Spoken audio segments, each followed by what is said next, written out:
Hello നമസ്കാരം. Ahalya group of institution educational പ്ലസിൻ്റെ പുതിയൊരു സെഗ്മെൻറ്റിലേക്ക് സ്വാഗതം. ഇന്ന് നമ്മളോടൊപ്പം ഉള്ളത് അഹല്യ ഗ്രൂപ്പ് ഓഫ് ഇൻസ്റ്റിറ്റ്യൂഷൻ ഡയറക്ടറും അഹല്യ എഞ്ചിനീയറിംഗ് കോളേജ് പ്രിൻസിപ്പളുമായ PR ശ്രീ മഹാദേവൻ പിള്ള സാറാണ്. സാർ, നമ്മുടെ ഈ ഒരു എഞ്ചിനീയറിംഗ് മേഖലയിലേക്ക് പോവുകയാണെന്നുണ്ടെങ്കിൽ ആ ഒരു ബിരുദധാരികളുടെ ജോലിയുമായി ബന്ധപ്പെട്ടിട്ടുള്ള അതിൻ്റെ ഒരു സ്കോപ്പും കാര്യങ്ങളും എങ്ങനെയാണ്?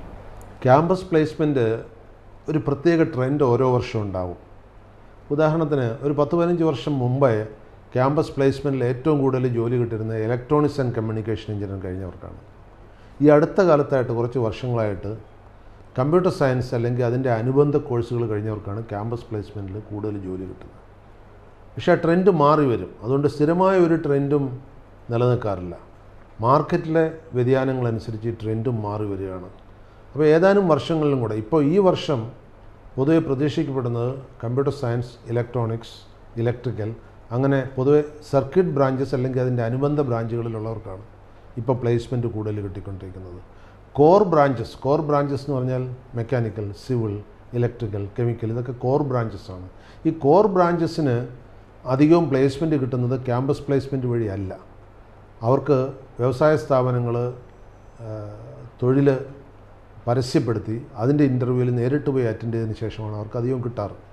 പക്ഷേ ഈ കോർ ബ്രാഞ്ചിൽ പഠിക്കുന്നവരെയും ഈ സോഫ്റ്റ്വെയർ ജോലികൾക്കായി കമ്പനികൾ ധാരാളം എടുക്കാറുണ്ട്. കാരണം പൊതുവെ ക്യാമ്പസിൽ റിക്രൂട്ട് ചെയ്യുന്ന ഇപ്പോൾ നല്ലൊരു പങ്ക് 90% സോഫ്റ്റ്വെയർ റിലേറ്റഡ് കമ്പനികളാണ്.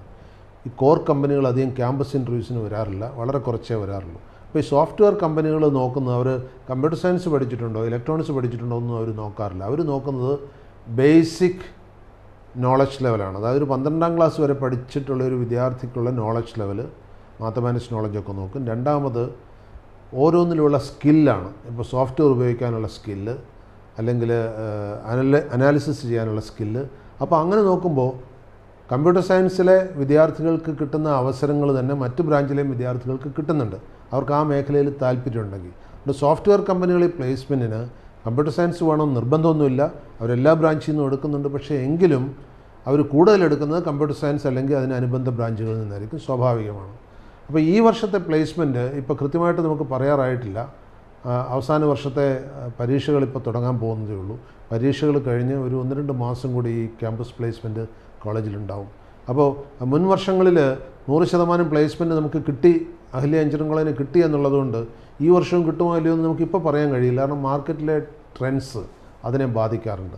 പക്ഷേ കുട്ടികൾ പൊതുവേ ഞങ്ങൾ കണ്ടുവരുന്ന ഒരു പ്രവണത ഈ പ്ലേസ്മെൻറ്റിൽ കൂടി ഇപ്പോൾ കുട്ടികൾക്ക് വലിയ താല്പര്യം കാണുന്നില്ല എന്നുള്ളതാണ്. നല്ലൊരു പങ്ക് കുട്ടികൾ പ്ലേസ്മെൻറ്റിൻ്റെ ട്രയൽ അറ്റൻഡ് ചെയ്യാറില്ല. എന്ന് വെച്ചാൽ ജോലി വേണ്ട എന്ന് വിചാരിച്ച് മാറി നിൽക്കുന്നു. അത് ഞങ്ങൾ ആദ്യമൊക്കെ കരുതിയിരുന്നത് അവർക്ക് ഉപരിപഠനത്തിനോ അങ്ങനെ വല്ലതും പോകാനുള്ള താല്പര്യമുണ്ടെന്ന് വിചാരിച്ചിട്ട്. അങ്ങനെയല്ല അവരിപ്പോൾ. അവർ കുറേ കുട്ടികൾ വിദേശത്തേക്ക് പോകാൻ വേണ്ടി താല്പര്യം എടുത്തിരിക്കുന്നു. മറ്റു കുറച്ച് കുട്ടികൾ കുറച്ച് ഒരു ഗ്യാപ്പ് എടുത്തതിന് ശേഷം ജോലിക്ക് പോയാൽ മതി എന്നുള്ള ചിന്തയിൽ നിൽക്കുന്നുണ്ട്.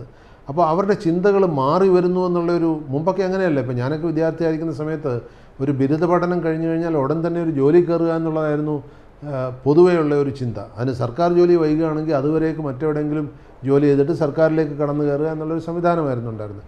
ഇപ്പോൾ ഈ ജോലിയെക്കുറിച്ചുള്ള അമിത താല്പര്യവും വിദ്യാർത്ഥികളിൽ കുറഞ്ഞു വരിക. കാരണം അവർ തയ്യാറാണെങ്കിൽ എപ്പോഴും ജോലി അവരെ കാത്തിരിക്കുന്നു എന്നുള്ളൊരു സ്ഥിതി ഇപ്പോൾ വന്നിട്ടുണ്ട്. ഇനി റെപ്യൂട്ടഡ് ആയിട്ടുള്ള കമ്പനികളിൽ അങ്ങനെ കടന്നു കയറാൻ പറ്റില്ല. ഇപ്പോൾ അന്താരാഷ്ട്ര തലത്തിൽ ഏറ്റവും റെപ്യൂട്ടഡ് ആയിട്ടുള്ള കമ്പനികളിൽ വളരെ കൂടുതൽ ശമ്പളം ഉണ്ടാവും.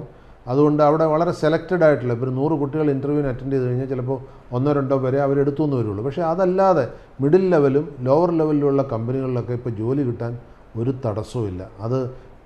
അതുകൊണ്ട് വിദ്യാർത്ഥികളുടെ ചിന്താഗതിയിൽ തന്നെ ഒരു മാറ്റം വന്നിട്ടുണ്ട്. ജോലി ഒരു കൺസേൺ അല്ല ആർക്കും.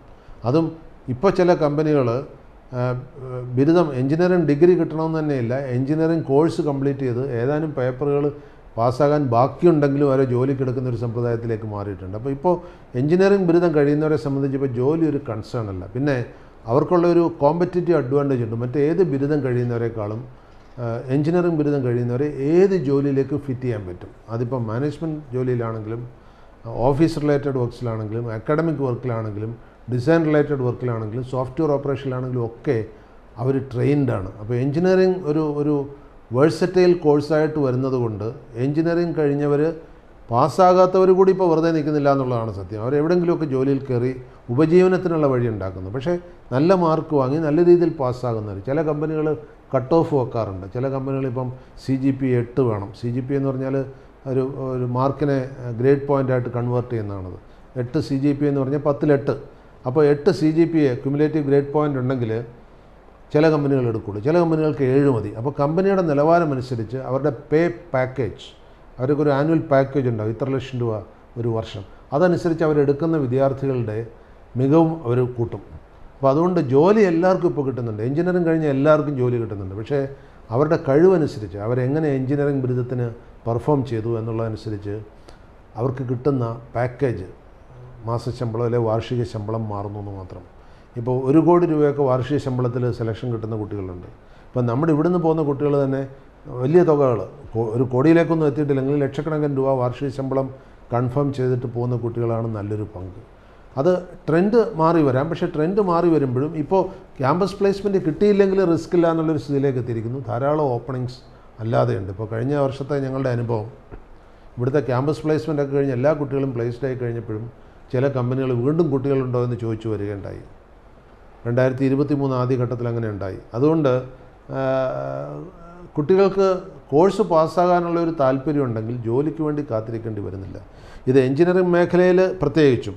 പക്ഷേ മറ്റ് മേഖലകളിൽ ഞാൻ ഈ ഒരു ട്രെൻഡ് കാണുന്നില്ല. ഉദാഹരണത്തിന് ഒരു ആർട്സ്, കോമേഴ്സ് അല്ലെങ്കിൽ സയൻസൊക്കെ പാസ്സായി ഇറങ്ങുന്ന കുട്ടികൾക്ക് അവർക്ക് ചില പോക്കറ്റുകളിൽ മാത്രമേ അവരെ പ്രിഫർ ചെയ്യാറുള്ളൂ. ഇതുപോലെ എല്ലാ വ്യവസായ സ്ഥാപനങ്ങളൊന്നും അവരെ കാര്യമായിട്ട് എടുക്കാറില്ല. കോമേഴ്സ് കഴിഞ്ഞവരെ പിന്നെയും ഓഫീസ് സെക്ഷനിലേക്കൊക്കെ എടുക്കാറുണ്ട്. ഈ മെഡിക്കൽ ബിരുദം കഴിഞ്ഞവരുടെ കാര്യമാണ് ഇതിലൊക്കെ കഷ്ടമായിട്ട് എനിക്ക് തോന്നിയിട്ടില്ല. മെഡിക്കൽ ബിരുദം കഴിഞ്ഞതാണ്ട് 10-25,000 ചെറുപ്പക്കാർ കേരളത്തിലുണ്ട് ജോലി എടുക്കാൻ പോവാതെ. അവർക്ക് ജോലി കിട്ടാഞ്ഞിട്ടല്ല. പക്ഷേ MBBS ബിരുദം കഴിഞ്ഞാൽ ഇപ്പോൾ പോയി കഴിഞ്ഞാൽ പലയിടത്തും 30,000 മുതൽ 70,000 രൂപ വരെ ശമ്പളത്തിലാണ് പലരും വർക്ക് ചെയ്യുന്നത്. MBBS ബിരുദം കഴിഞ്ഞവർ, വലിയ എക്സ്പീരിയൻസ് ഇല്ലാത്തവർ. അപ്പോൾ അവർക്ക് ജോലി കിട്ടും. പക്ഷേ എന്താ പ്രശ്നം എന്ന് വെച്ചാൽ MBBS ബിരുദം മാത്രം കഴിഞ്ഞു കഴിഞ്ഞാൽ ഇപ്പോൾ ഒരു സോഷ്യലി ആക്സെപ്റ്റഡ് ഡോക്ടറാകാൻ അല്ലെങ്കിൽ ഫിസിഷ്യനാകാൻ പറ്റില്ല എന്നൊരു തോന്നൽ വന്നതോടുകൂടി ഇവരെല്ലാം PG എൻട്രൻസ്, നീറ്റ് PG എഴുതിക്കൊണ്ടിരിക്കുകയാണ്. അപ്പോൾ അത് ഓരോ വർഷവും ഇങ്ങനെ, ഇപ്പോൾ 1000 പേര് നീറ്റ് PG എഴുതി കഴിഞ്ഞാൽ അതിന് സെലക്ഷൻ കിട്ടുന്ന 80-90 പേർക്കായിരിക്കും. അവരിങ്ങനെ കൂടിക്കൂടി വന്നിട്ട് കേരളത്തിൽ ഇപ്പോൾ 10-25,000-ഓളം MBBS കഴിഞ്ഞ ഡോക്ടേഴ്സ് ജോലിക്ക് പോകാതെ 5-10 വർഷമൊക്കെ നീറ്റ് PG എഴുതിക്കൊണ്ടിരിക്കുന്നുണ്ട്. പക്ഷേ എഞ്ചിനീയറിംഗ് രംഗത്ത് അങ്ങനെ ഒരു തകരാറില്ല. പഠിച്ചവരെല്ലാം, പാസ്സായവരെന്നും ഞാൻ പറയുന്നില്ല, പഠിച്ചവരെല്ലാം ജോലി ചെയ്യുന്നുണ്ട്. പിന്നെ ഇനി 1-ാം വർഷമോ 2-ാം വർഷമൊക്കെ എഞ്ചിനീയറിംഗ് ഇട്ടിട്ട് പോയവരെ ഒരു സ്ഥാപനവും എടുത്തു എന്ന് വരില്ല. പക്ഷേ 4 വർഷവും പഠിച്ചതിന് ശേഷം ഏതാനും പേപ്പറുകൾ ബാക്കിയുണ്ടെങ്കിൽ അത് സാവകാശം എഴുതിയെടുക്കാം. യൂണിവേഴ്സിറ്റി അതിനുള്ള സാവകാശം കൊടുക്കുന്നുണ്ട്. അപ്പോൾ എൻ്റെ ഒരു സജഷൻ, അത്യാവശ്യം പഠിക്കാൻ കഴിവുള്ള വിദ്യാർത്ഥികൾക്ക് വരാൻ പറ്റിയൊരു മേഖലയാണ് എഞ്ചിനീയറിംഗ് മേഖല. എഞ്ചിനീയറിംഗ് മേഖലയിലേക്ക് വന്നു കഴിഞ്ഞാൽ സ്വാഭാവികമായിട്ടും തൊഴിൽ ഏതാണ്ട് 99% ഉറപ്പാണ് താനും. അപ്പോൾ ഒരു നല്ല തൊഴിൽ മേഖലയായിട്ട് ഇതിനെ പരിഗണിക്കാം. ശരിക്കും അപ്പോൾ സാറ് പറഞ്ഞു വരുന്നത് BTech എന്ന് പറഞ്ഞാൽ ജോലിയുമായി റിലേറ്റ് ചെയ്യുമ്പോൾ ഒരു എവർഗ്രീൻ, ഏത് മേഖലയിലും നമുക്ക് ജോലി ചെയ്യാൻ പറ്റുന്ന ഒരു കോഴ്സ് തന്നെയാണ് അല്ലേ? Anyway, thank you sir, thank you so much. നന്ദി. Ahalya group of institution educational പ്ലസിൻ്റെ മറ്റൊരു സെഗ്മെൻറ്റ് ഇവിടെ വൈൻഡപ്പ് ചെയ്യുകയാണ്. അടുത്ത സെഗ്മെൻറ്റുമായി വീണ്ടും നമുക്ക് കാണാം. ബൈ.